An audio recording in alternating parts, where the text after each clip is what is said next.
Uh, Better than me, actually, IFC, if IFC is still here. All the indications are there isn't a financing constraint.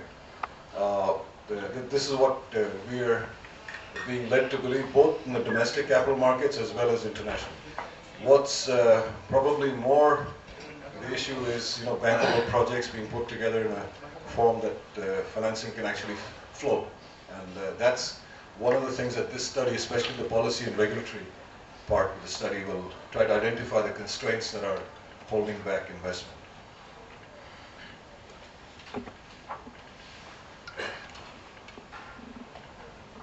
Yeah, this is Saurabh from Mumbai Port. Yeah, I think that presenter was saying, repeatedly said that a major key to improving capacity is equipment. But don't you think it's very simplistic in an Indian scenario where basically we suffer from lack of depth in the channels and in the berths. Now you can have a superposed Panamax crane, and then if you cannot bring a 6,000 TEU vessel to that berth, or the channel is not adequate, there's no point in having those capacities at all, equipment capacities at all. Because that is what we are going to now focus on, because most of the ports now today suffer from lack of depth. You know that what is happening to Mumbai port, that's what has happened because we are not being able to handle bigger size vessels and deeper draft vessels. So, because at the end of the presentation, maybe at the end of this seminar, people will think that if we just bought some superposed Panamax cranes, everything will be hunky-dory. It's not going to be. So we are going to build actually the berths and the channels. We are going to build the channels to handle bigger mega container vessels. That is the. So what is the question? The question is, don't you think that because you are saying that the key is only the equipment? It's not the equipment at all. What I'm saying is, you are going to have more berths of deeper drafted berths, and the channels are going to be dredged to about 15-16 meters. That's only way we can do this thing in this country. If you want to handle about 15 million, 20 million TEUs in the next about 10 years, I don't think equipment is not the key at all. That's what I'm trying to say. We can't be in the center of Bombay. Excuse me. Just 1 minute, sir. Commodore Bankar. There's a gentleman here who wants to. The person with the mic. Other side. I can't see him. You can't surround it.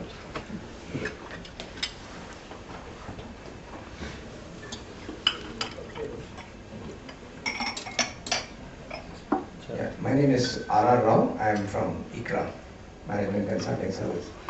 Well, I'm just reacting to a couple of points made by Mr. Singhal. He's kind of given an impression that he's kind of underestimated or underpegged the demand a little bit. Well, there are merits because we are predicting the future. We understand that you can't be too bullish. But the point is, and as per his own admission, the cost of uncreated capacity can actually be much more than the cost of idle capacity. He's made the point.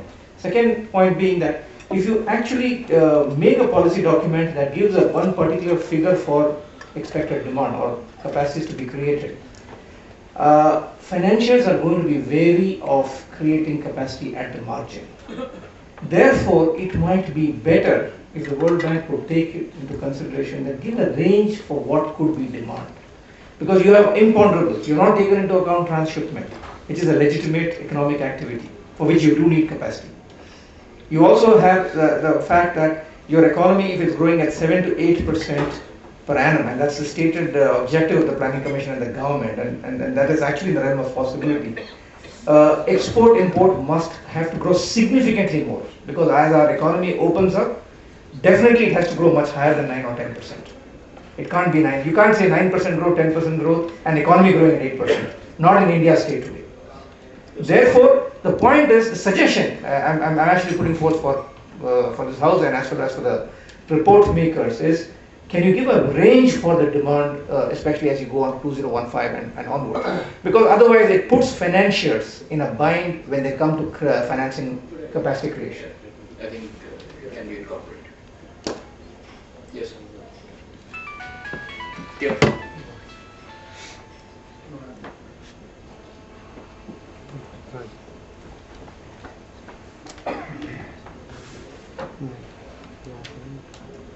I'm Vijay Kalantri from Dighi Port.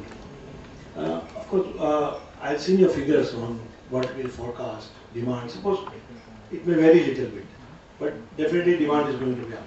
And you say the minor port and the major ports should also supplement the growth of minor ports. That's what one of you mentioned. Now the thing is that whether like Gujarat has done to some extent had a success story in port. Maharashtra is trying to have a success story. Trying to have. But is it that all the state governments are well equipped to know that what we need? Why this happened in Gujarat, I'll tell you. Earlier, because Gujarat also, when the first port took off, it took 7 to 10 years.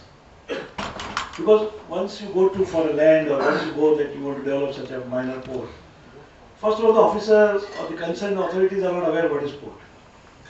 Earlier, all we had a major port, so that it was a government port.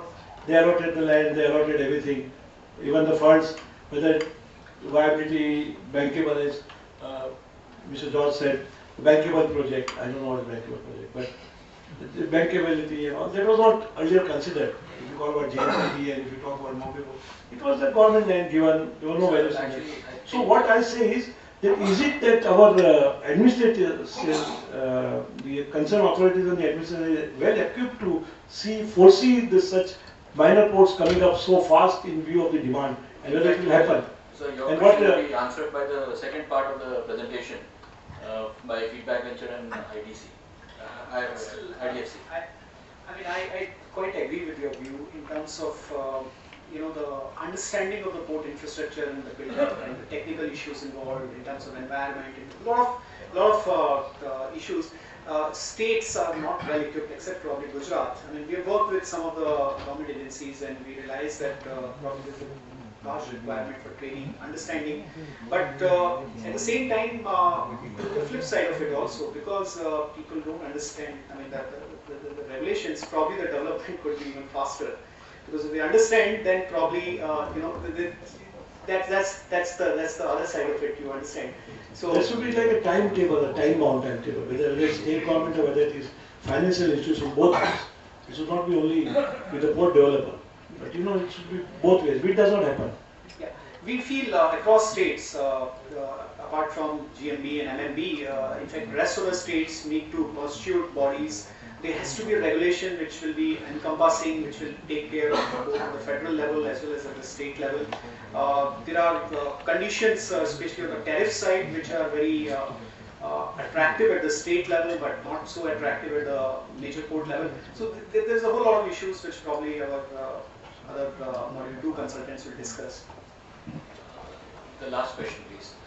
We are running out of time for the question answer session. I am Suresh Kevalramani.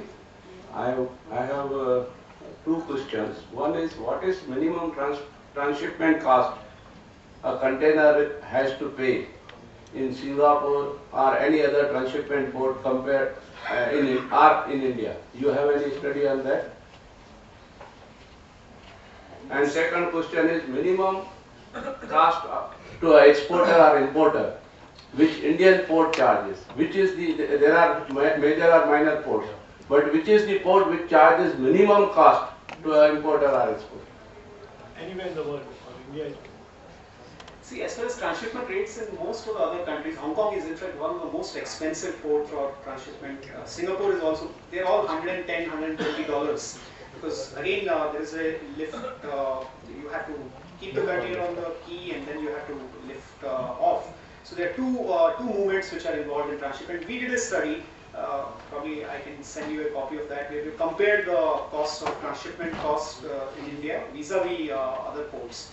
So we found, again that's a very interesting thing, that in fact THCs, terminal handling charges, even in India are cheaper than majority of the ports which are there. So except the Malaysian ports, India is one of the, so this is a myth that Indian ports are expensive in container tariffs. If you include both the marine charges plus the TSC, terminal handling charges, Indian ports are relatively much cheaper compared to ports in Gulf as well as in Southeast Asia and Far East. So we will share that work with you. My question is not that. Still there is an enlargement. The transshipment charges are to ship owner. Yeah. The ship owner charges from America to India. In